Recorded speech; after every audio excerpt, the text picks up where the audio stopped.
की बात के जरिए देशवासियों को पीएम मोदी ने किया संबोधित। पीएम मोदी ने मन की बात में महिलाओं को सराहा। जल सहेलियों को सम्मानित कर चुकी है योगी सरकार।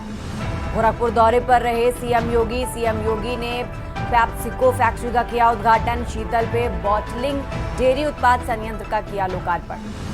सीएम योगी ने बारिश के बाद की स्थिति की समीक्षा। अधिकारियों को तत्परता से राहत कार्य करने के दिए निर्देश। Uttar Pradesh international trade show से होटल इंडस्ट्री को बूम। 50% से ज्यादा हुई होटल कारोबार में बढ़ोतरी। लखनऊ यूनिवर्सिटी में विदेशी रिसर्चर करेंगे शोध। रिसर्चर इन रेजिडेंस प्रोग्राम का होगा आगाज। कैंपस में रहकर शोध करने का मिलेगा मौका। यूपी में बारिश का कहर। कई जिलों में स्कूल बंद रखने के आदेश। अलग अलग जिलों में मकान ढहने और बिजली गिरने से 17 की मौत। आप देख रहे हैं के न्यूज, खबरों का सारथी।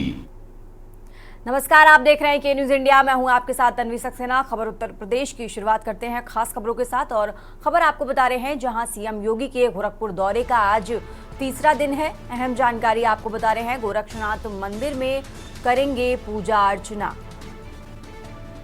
साथ ही सीएम योगी आज लगाएंगे जनता दर्शन। बड़ी जानकारी आपको बता रहे हैं और उसके बाद गोरखपुर से करेंगे प्रस्थान। अहम जानकारी, आज सीएम योगी के गोरखपुर दौरे का तीसरा दिन है।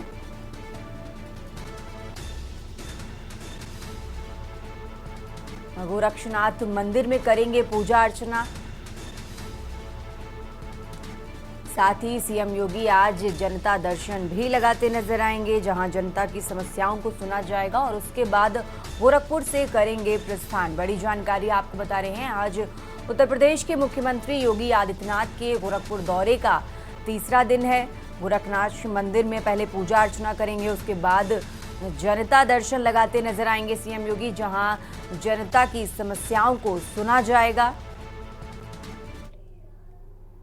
बढ़ते आगे खबरों में राजधानी लखनऊ से एक और अहम जानकारी आपको बता रहे हैं जहां सीएम योगी आज हरियाणा में करेंगे प्रचार। बड़ी जानकारी आपको बता रहे हैं। हरियाणा में सीएम योगी के ताबड़तोड़ चुनाव प्रचार। हरियाणा में आज 4 जगहों पर जनसभाओं को संबोधित करते नजर आएंगे। बीजेपी उम्मीदवारों के पक्ष में वोट की अपील करेंगे। चुनाव प्रचार करते नजर आएंगे सीएम योगी। बड़ी जानकारी आपको बता रहे हैं। सुबह 11:45 पर भिवानी जिले में सीएम योगी की रैली और उसके बाद दोपहर करीब 1 बजे हिसार अनाज मंडी में जनसभा को संबोधित करेंगे और उसके बाद दोपहर 2:20 पर नारौंदा अनाज मंडी में भी जनसभा करते नजर आएंगे। बड़ी जानकारी आपको बता रहे हैं। शाम 4 बजे पंचकुला सेक्टर 16 में जनसभा करते नजर आएंगे सीएम योगी। बड़ी जानकारी, हरियाणा विधानसभा चुनाव के लिए आज हरियाणा में चुनाव प्रचार करते नजर आएंगे सीएम योगी। आपको बता दें, हरियाणा में 5 अक्टूबर को 90 विधानसभा सीटों के लिए वोटिंग होनी है और उससे पहले आज के दौरे पर उत्तर प्रदेश के मुख्यमंत्री योगी आदित्यनाथ सुबह 11:45 पर भिवानी जिले में सीएम योगी की रैली। बड़ी जानकारी आपको बता रहे हैं। खबरों में आगे बढ़ते राजधानी लखनऊ से एक और अहम जानकारी आपको बता रहे हैं जहां यूपी बीजेपी की आज होगी बड़ी बैठक। बड़ी जानकारी, यूपी बीजेपी की आज बड़ी बैठक। यूपी अध्यक्ष भूपेंद्र चौधरी की अध्यक्षता में बैठक। सदस्यता अभियान के दूसरे चरण की इस बैठक में होगी समीक्षा। भाजपा विधायक सांसदों के साथ ये बैठक होगी। बड़ी जानकारी आपको बता रहे हैं। लखनऊ के विश्वेश्वरैया सभागार में ये बैठक होगी। अहम जानकारी राजधानी लखनऊ से आपको बता रहे हैं। सदस्यता अभियान के दूसरे चरण की इस बैठक में समीक्षा होगी जिसमें भाजपा के विधायक सांसद मौजूद रहेंगे।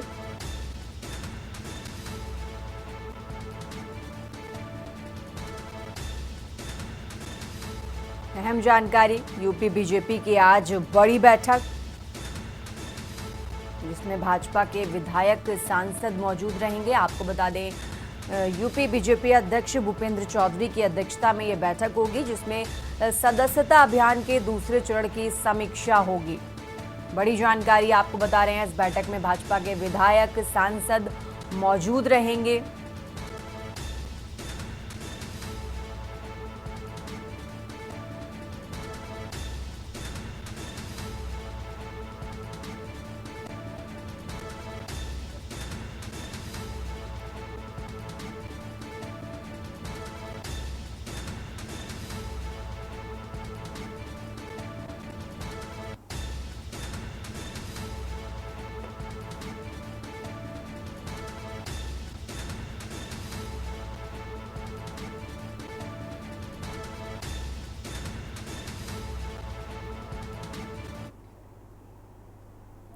और अब बात कर रहे हैं ग्रेटर नोएडा की, जहां यूपी इंटरनेशनल ट्रेड शो का समापन। बड़ी जानकारी आपको बता रहे हैं, 5.5 लाख विजिटर्स का रिकॉर्ड स्थापित किया गया। उद्यमियों का महाकुंभ देखने पहुंचे विजिटर्स। बड़ी जानकारी आपको बता रहे हैं, 5.5 लाख विजिटर्स का रिकॉर्ड स्थापित किया गया। उद्यमियों का महाकुंभ देखने पहुंचे विजिटर्स। उत्तर प्रदेश में उद्यमियों के लिए खुली भविष्य की राह। मेगा इवेंट में कारोबारियों को मिले करोड़ों के ऑर्डर्स। बड़ी जानकारी आपको बता रहे हैं, अब मंडल जिला स्तर पर भी आयोजित होंगे ट्रेड शो।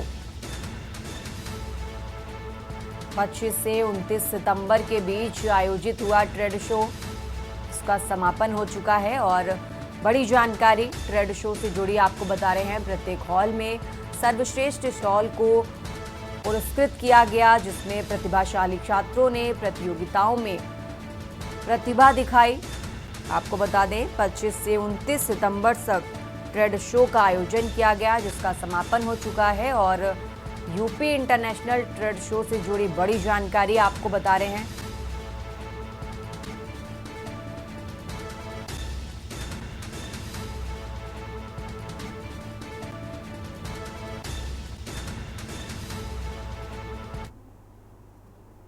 और अब खबर आपको फर्रुखाबाद से बता रहे हैं, जहां मोहम्मदाबाद के सुमंगलम कोल्ड स्टोरेज संचालक के खिलाफ पुलिस ने मुकदमा दर्ज कर लिया है।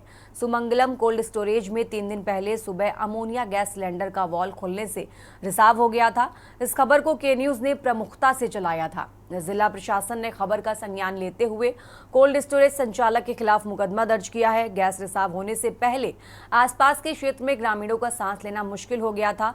कई ग्रामीणों की धान की फसल खराब हो गई। जानकारी होने पर अधिकारी राघवेंद्र सिंह, उद्यान निरीक्षक जितेंद्र सिंह, पुष्पेंद्र यादव व शिवम ने कोल्ड स्टोरेज का निरीक्षण किया। मशीन रूम में कर्मचारियों के पास अमोनिया रोधी सूट नहीं था, वो ऐसे ही ड्यूटी करते हुए पाए गए। लापरवाही को देखते हुए सुसंगत धाराओं में मुकदमा दर्ज किया गया है।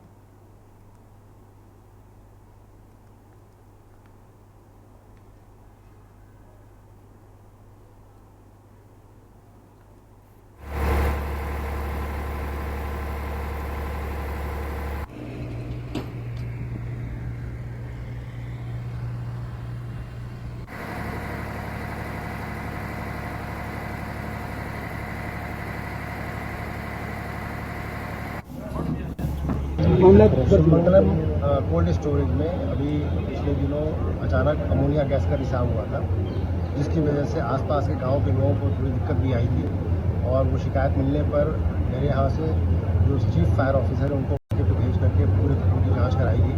तो ये पाया गया कि वहाँ उनके सुरक्षा व्यवस्था और बचाव के जो प्रावधान थे उसका पालन नहीं किया गया था और सुरक्षा के नियमों का भी उल्लंघन किया गया।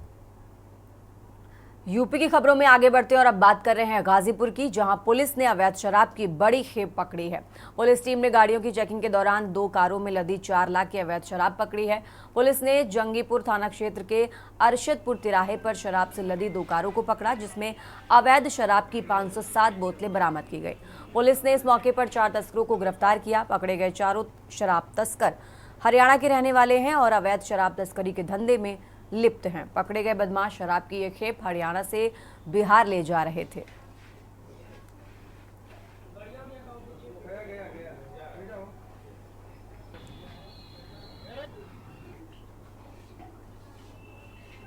थाना जंगीपुर में 4 अंतर्राज्यीय शराब तस्करों गिरफ्तार करते हुए इनके पास से 380 लीटर शराब रॉयल ग्रीन ब्रांड की पकड़ी गई है, जिसमें 2 गाड़ी, जो इस तस्करी में 2 गाड़ियाँ प्रयुक्त हुई थी, एक वर्ना और कैस, जिसमें नंबर प्लेटें गलत लगी हुई थी। उनको बरामद करते हुए इतनी गिरफ्तारी और बरामदगी की गई। कुल कितने का माल बरामद हुआ सर? पूरी कुल इसकी कीमत 4 लाख रुपए। 4 लाख। ये किस तरह का गैंग है और ये शराब तस्करी कहाँ से कर रहे थे और कहाँ ले जा रहे थे? ये बोलते हैं हरियाणा से संबंधित है, हरियाणा से ये लोग लाते हैं और बिहार और अन्य जिलों में कई जगहों पर ये सप्लाई करते रहते हैं। इस बार ये बिहार की ओर जा रहे थे। ले जाने का उद्देश्य इनका बिहार में अपने एजेंटों को सप्लाई करना था और यहाँ पर अरशदपुर तिराहा है जो पूर्वांचल एक्सप्रेसवे के पास पड़ता है, थाना जंगीपुर के अंतर्गत आता है। अब खबर आपको बलिया से बता रहे हैं, जहां बकुल्ला माझी रेलवे ट्रैक के पास लखनऊ छपरा एक्सप्रेस के पत्थर से टकराने के मामले में जांच का दायरा बढ़ता जा रहा है। देर रात तक जहां रेलवे की सुरक्षा एजेंसियों ने जुड़े लोग जांच पड़ताल करते रहे, वहीं डॉग स्क्वाड की टीम ने भी रेलवे ट्रैक और आसपास की जगह पर छानबीन की। रेलवे सुरक्षा बल छपरा के assistant security commissioner Mukesh Kumar का कहना है कि ट्रेन नंबर 15054 इस ट्रैक से पास हुई थी। ऐसे में ट्रेन के ड्राइवर को महसूस हुआ कि ट्रेन से कुछ टकराया है। रेलवे ट्रैक पर खरोच के निशान दिखाई दे रहे हैं। अभी ये तय नहीं है कि ट्रेन किसी पत्थर से टकराई या फिर इंजन से लटकते किसी पार्ट से। हालांकि असिस्टेंट कमिश्नर ने बताया कि ट्रेन के ड्राइवर और गार्ड से पूछताछ के साथ ही इंक्वायरी चल रही है और आखिरकार उन्होंने ट्रैक पर क्या देखा, इस पर भी जांच हो रही है।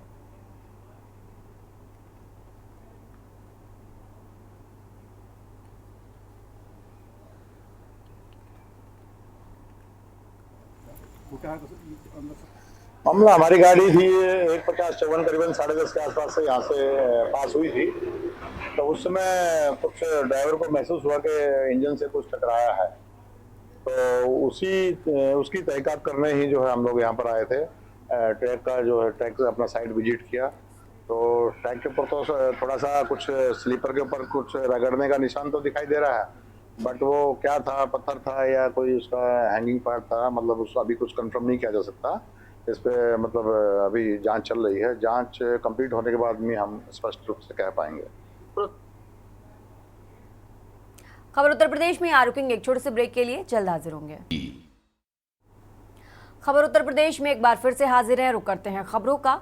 यूपी के हाथरस जिले के थाना मुरसान क्षेत्र के गांव गिलौंदपुर में से अजय देवगन की फिल्म दृश्यम जैसा एक मामला सामने आया है। यहां हत्या के 30 साल बाद नरकंकाल की तलाश में पुलिस और प्रशासनिक अफसरों की मौजूदगी में एक मकान के अंदर खुदाई शुरू कराई गई। मृतक व्यक्ति के बेटे का आरोप है कि उसके 2 भाइयों और मां ने कुछ लोगों के साथ मिलकर 30 साल पहले उसके पिता की हत्या कर दी थी और लाश को इसी जगह दफना दिया गया। जिस जगह पर हत्या की गई उस समय बेटे की उम्र लगभग 6 साल रही थी। बेटे का यह भी आरोप है कि उस समय इन लोगों ने उसे डराकर उसका मुंह बंद करा दिया था। धीरे धीरे वो वारदात को भूल गया, लेकिन एक दिन नशे की हालत में उसके भाई ने जब ये बात उसको बताई तो उसे सब याद आ गया। इसके बाद वो थाना स्तर से लेकर उच्च अधिकारियों के पास पहुंचा और मामले की शिकायत करते हुए नरकंकाल की तलाश में खुदाई कराने की मांग की। खुदाई मामला सर मेरे पापा का है, जो आज से 30-32 साल पहले मर्डर हुआ था। जो मेरे खुद के बड़े भाई हैं, प्रदीप कुमार, मुकेश उर्फ खन्ना, और गांव के एक आदमी है राजवीर उर्फ बग्गा। इन तीनों आदमियों ने मिलकर मेरे पिताजी को मारा था 30-32 साल पहले। उस टाइम मेरी उम्र हुआ करती होगी शायद 6-7 साल। उस विवाद को मुझे कुछ आइडिया मिला कि इन्होंने मर्डर किया है, तो मैंने थोड़ा सा प्रशासन से मुलाकात की और मैंने कई जगहों पर लिख के दिया, तो उसी मैटर में किया है सर। कब आपको जानकारी हुई इस बात की? मुझसे जानकारी तो सर आज से 8 साल पहले हुई थी। मैंने एक बार थाने में दी तो उन्होंने पैसे के दम पे और थोड़ी सी राजनीति के दम पे उन्होंने कुछ करने नहीं दिया मुझे, तो उस टाइम बात दब गई। थाना मुरसान के ग्राम गिलौंदपुर के रहने वाले श्री पंजाबी सिंह द्वारा वरिष्ठ अधिकारियों के समक्ष प्रार्थना पत्र प्रस्तुत किया गया, जिसमें उनके द्वारा कहा गया कि लगभग 30 वर्ष पूर्व उनके पिता की हत्या करके नामजद अभियुक्तों द्वारा शव को जमीन में गाड़ दिया गया था। इस प्रार्थना पत्र की जांच के उपरांत सक्षम अधिकारी द्वारा शव के उत्खनन संबंधी आदेश पर मजिस्ट्रेट की उपस्थिति में शव का उत्खनन कराया गया, जिसमें कंकाल बरामद हुआ। मजिस्ट्रेट द्वारा कंकाल का पंचायतनामा भरकर पोस्टमार्टम हेतु रवाना किया गया। डॉक्टर द्वारा पोस्टमार्टम करने के पश्चात कंकाल की सैंपलिंग करते हुए डीएनए मैच कराने के लिए time since death, age, sex और कॉज ऑफ डेथ के लिए सैंपल तैयार किया गया, जिसे जांच हेतु एफएसएल रवाना किया जा रहा है। वादी की तहरीर पर सुसंगत धाराओं में अभियोग पंजीकृत किया गया है। पुलिस द्वारा प्रकरण में अग्रेतर विधिपूर्ण कार्रवाई की जा रही है। अब खबर कौशाम्बी जिले के सरायकिल थाना क्षेत्र के स्थानीय कस्बे की है, जहां के रहने वाले आवेश अहमद का अफजल बशीर व ताज से करोड़ों की जमीन का मुकदमा चायल तहसील में नायब तहसीलदार की अदालत में चल रहा था। 15 दिन पहले ही जमीन का फैसला आवेश के हक में आया तो विपक्षी बौखला गए। करोड़ों की जमीन हाथ से निकलने के मलाल विपक्षियों को सताने लगा। यही वजह है कि सुबह अफजल बशीर ताज अपने गुर्गों के साथ लाठी, चाकू और लाइसेंसी बंदूक लेकर आवेश के घर चढ़कर हमला बोल दिया। चीख पुकार सुनकर लोगों ने इस बीच बचाव किया। इस हमले में आवेश को गंभीर चोटें आई। सूचना पर पहुंची पुलिस ने घटनास्थल से 1-2 नाली बंदूक बरामद की है और पुलिस आगे की जांच पड़ताल में जुटी हुई है।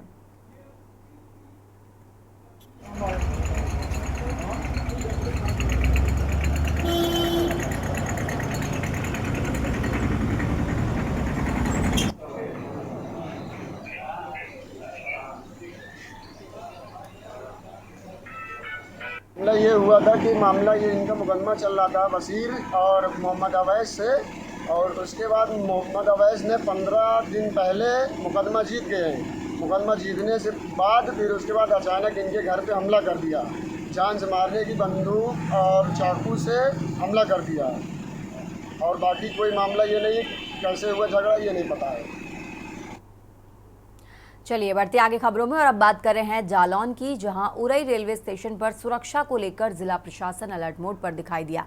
आपको बता दें कि देश के अंदर लगातार रेलवे ट्रैक पर हो रही घटनाओं को देखते हुए जिलाधिकारी जालौन, पुलिस अधीक्षक व अपर जिलाधिकारी सहित रेलवे के अधिकारियों के साथ हाई लेवल मीटिंग की गई, जिसमें मीटिंग में आरपीएफ व जीआरपी के अधिकारी भी मौजूद रहे। रेलवे पटरियों की निगरानी के लिए खुफिया तंत्र व सीसीटीवी तंत्र को मजबूत करने के निर्देश दिए गए और सुरक्षा व्यवस्था को लेकर भी गंभीरता से विचार करने के लिए कहा गया।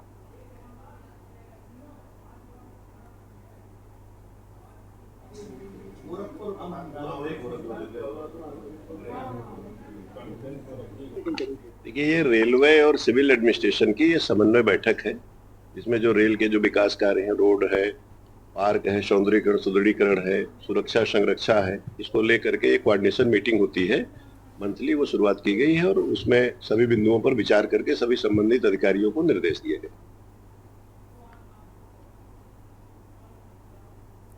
अब बात कर रहे हैं बलिया की, जहां जम्मू कश्मीर के उरी में हुए आतंकवादी हमले को 8 साल हो गए हैं, जिसमें शहीद हुए जवानों में बलिया जिले के एक लाल राजेश कुमार यादव भी शहीद हुए।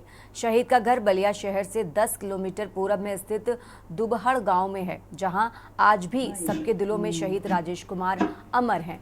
इस हमले के जवाब में 8 साल पहले आज ही के दिन 18 सितंबर 2016 सेना द्वारा सर्जिकल स्ट्राइक की गई थी, जिसमें सेना के जवानों ने आतंकवादी ठिकानों को ध्वस्त किया था। इस हमले में हमारे देश के 16 जवान शहीद हुए थे। यहां अचानक रात को आतंकवादियों ने उड़ी बेस कैंप में घुसकर सो रहे जवानों पर गोलाबारी की थी, जिसमें 16 परिवार से उनका चिराग बुझ गया था। इस घटना में बलिया के राजकुमार यादव ने सन 2002 में आर्मी ज्वाइन की थी तथा 2006 में लांस नायक के पद पर पदोन्नति होकर गुवाहाटी में ड्यूटी कर रहे थे। राजकुमार यादव एक गरीब परिवार से आते हैं, जहां उन्होंने गुवाहाटी से उड़ी जाते समय 17 सितंबर की रात अपनी मां से बात की थी, पर किसे पता था कि ये बातचीत उनकी आखिरी बातचीत होगी, जहां उड़ी हमले में 18 सितंबर को वो शहीद हो गए।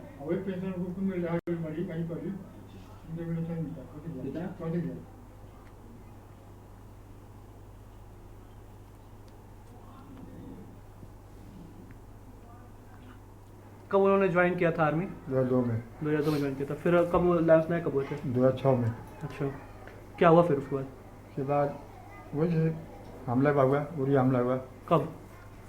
17 तारीख को हमको मालूम हुआ हमको। 2016 में? 16 में। 7 तारीख हमको मालूम हुआ। क्या जानकारी हुई आपको? कि आपके भाई को गोली लगा है। तो फिर क्या हुआ था उसके बाद? उसके बाद थाने पर आदमी आया, थाना पे आए, मेरी गाड़ी आई, तो मालूम हुआ कि हाँ तुम्हारा भाई है मेरा। लड़का था। हाँ। कब सूचना मिली आपको? हमको इतवार के दिन मिला बटे, सोमवार की सूचना मिला, इतवार के नहीं मिला। कैसे मतलब आपको सूचना मिली? कैसे महसूस हुआ कि आपको मतलब क्या? हमारा महसूस ना भाई, हमारा भीतर से कहीं कहाँ घबराहट लागत रहे, सब कोई जानकारी रहे, हमारा जानकारी ना रहा।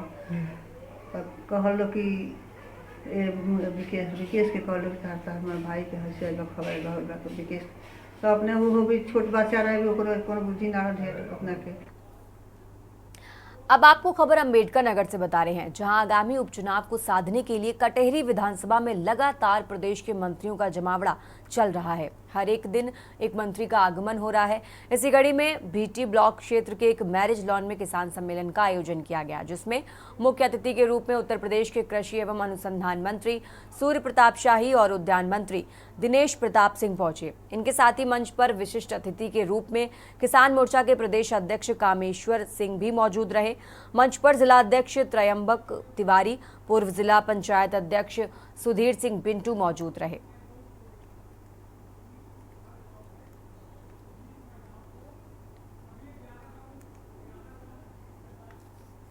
बातचीत करने के लिए हमारे दूसरे पूछेंगे इनसे, जो अम्बेडकर नगर में आए हैं तो क्या पूरा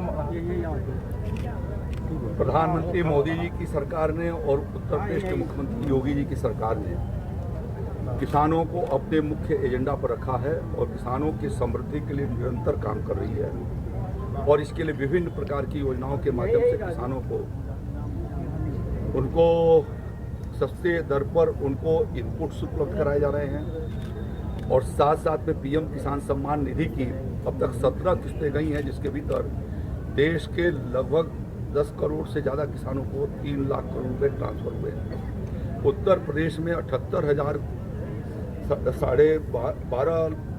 1 करोड़ 60 लाख किसानों के खातों में 78,000 करोड़ रुपए तक की धनराशि 17वीं किस्त तक पहुंची है। अभी आदरणीय प्रधानमंत्री मोदी जी के द्वारा जो जानकारी प्राप्त हुई है हमें कृषि मंत्रालय भारत सरकार से 5 अक्टूबर को वो 18वीं किस्त जारी करने जा रहे हैं और देश के लगभग 10.5 करोड़ किसानों के खातों में 20,000 करोड़ रुपए से ऊपर पहुंचेगा, जिसमें उत्तर प्रदेश के भीतर 5,000 करोड़ रुपए आएंगे। तो यह एक बहुत बड़ी ताकत है।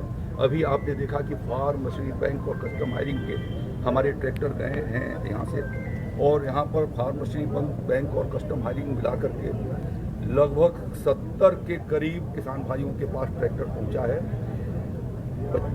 80% अनुदान पर और 40% अनुदान पर। फार्म मशीनरी बैंक के भीतर योजना जो हमारी है वो 15 लाख कृषि यंत्रों पर 12 लाख रुपए का अनुदान दे रहे हैं और कस्टम हायरिंग सेंटर पर 10 लाख रुपए में हम 4 लाख रुपए का अनुदान दे रहे हैं। बड़े पैमाने पर किसानों का यहाँ पर यंत्रीकरण हुआ है, जिसमें लगभग 6 करोड़ रुपया अनुदान उनके खातों में पहुँचा है। इसी तरीके से हम किसान भाइयों को प्रमाणित बीज और सत्यापित बीज उनको सर्टिफाइड सीड उपलब्ध कराते हैं, जिसकी वजह से विगत वर्षों के भीतर प्रदेश का उत्पादन 100 लाख मीट्रिक टन प्रति वर्ष के रफ्तार से आगे बढ़ा है। आज हमारा उत्पादन। खबर उत्तर प्रदेश में फिलहाल इतना ही। आप बने रहिए हमारे साथ, देखते रहिए के न्यूज़ इंडिया।